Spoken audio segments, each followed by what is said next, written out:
വികസിത ഭാരതം എന്നാൽ സുരക്ഷിത ഭാരതം എന്ന് കൂടിയാണെന്നും രാജ്യസുരക്ഷയ്ക്ക് വേണ്ടിയുള്ള നടപടികളാണ് ഇപ്പോൾ അതിർത്തിയിൽ നടക്കുന്നതെന്നും ബിജെപി സംസ്ഥാന അധ്യക്ഷൻ രാജീവ് ചന്ദ്രശേഖർ. മുംബൈയിൽ ഭീകരാക്രമണം നടക്കുമ്പോൾ സൈന്യത്തിന് ബുള്ളറ്റ് പ്രൂഫ് കവചമോ മതിയായ ഉപകരണങ്ങളോ യുദ്ധവിമാനങ്ങളോ ഉണ്ടായിരുന്നില്ല. എന്നാൽ ഇന്ന് ഭാരതത്തിന്റെ സൈനിക ശക്തി എന്താണെന്ന് ലോകം മനസ്സിലാക്കിയിട്ടുണ്ടെന്നും അതാണ് നരേന്ദ്രമോദി സർക്കാർ കൊണ്ടുവന്ന മാറ്റമെന്നും രാജീവ് ചന്ദ്രശേഖർ കൂട്ടിച്ചേർത്തു. പാലക്കാട് ഈസ്റ്റ് ജില്ലാ വികസിത കേരളം കൺവെൻഷൻ ഉദ്ഘാടനം ചെയ്ത് സംസാരിക്കുകയായിരുന്നു അദ്ദേഹം. നിരപരാധികളെ കൊന്ന ഭാരതത്തെ ഭീഷണിപ്പെടുത്താനാണ് പാകിസ്ഥാൻ ശ്രമിച്ചത്. എന്നാൽ അത്തരം ഭീഷണികളിൽ ഭയപ്പെടുന്ന ഭാരതമല്ല ഇത്, പുതിയ ഇന്ത്യയാണ്. പാകിസ്ഥാന്റെ ഭീരുത്വം ഒരിക്കൽ കൂടി ലോകത്തിന് വ്യക്തമായി. പുതിയ ഭാരതം ഭീകരവാദത്തെ ജയിക്കും. CPM സർക്കാർ മകൾക്കും മരുമകനും വേണ്ടി പ്രവർത്തിക്കുമ്പോൾ കോൺഗ്രസ് മകനും മകൾക്കും മരുമകനും വേണ്ടി പ്രവർത്തിക്കുന്നു. എല്ലാവർക്കുമായി എല്ലാവരോടും ഒപ്പം വികസനം ലക്ഷ്യമാക്കി പ്രവർത്തിക്കുന്നത് BJP മാത്രമാണ്. കേരളത്തിൽ പുതിയ ഒരു പദ്ധതി പോലും സംസ്ഥാന സർക്കാർ നടപ്പിലാക്കുന്നില്ല. ആകെ ചെയ്യുന്നത് പ്രധാനമന്ത്രി നരേന്ദ്രമോദിയും കേന്ദ്ര സർക്കാർ നടപ്പിലാക്കുന്ന പദ്ധതി സ്വന്തം പേരിലാക്കി സ്റ്റിക്കർ ഒട്ടിച്ച് ക്രെഡിറ്റ് എടുക്കാനുള്ള ശ്രമങ്ങൾ മാത്രമാണ്.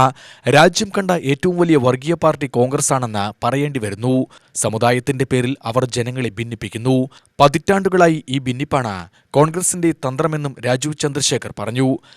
നാട് നന്നാവണം, ഇവിടെ മാറ്റം വരണം. മാറ്റം കൊണ്ടുവരാൻ BJPക്ക് ഒരു താല്പര്യം ഉണ്ട്, കഴിവുണ്ട്. ഈ മാറ്റം കൊണ്ടുവരാൻ BJPക്ക് അധികാരത്തിൽ വരണം.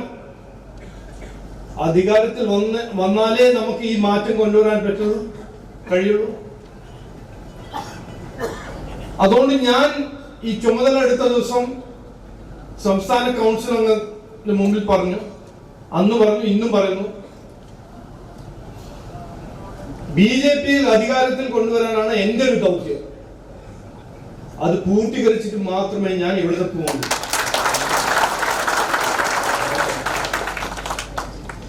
അപ്പൊ വികസിത കേരളം എന്താണ്?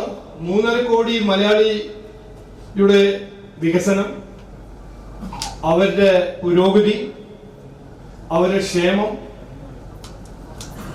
ഇതാണ് BJPന്റെയും നമ്മളെല്ലാവരുടെയും ലക്ഷ്യം.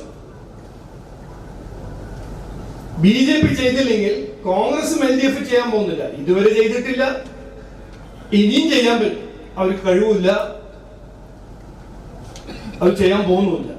പാലക്കാട് ഈസ്റ്റ് ജില്ലാ അധ്യക്ഷൻ പ്രശാന്ത് ശിവൻ അധ്യക്ഷത വഹിച്ചു. BJP സംസ്ഥാന general secretary C Krishnakumar, Pramila Sasidharan, N Sivarajan ഉൾപ്പെടെ സംസ്ഥാന ജില്ലാ നേതാക്കളും പാലക്കാട് ഈസ്റ്റ് ജില്ലയിലെ മണ്ഡലങ്ങളിൽ നിന്നുള്ള പ്രധാന ചുമതല വഹിക്കുന്നവരുമാണ് കൺവെൻഷനിൽ പങ്കെടുത്തത്. UTV news, Palakkad.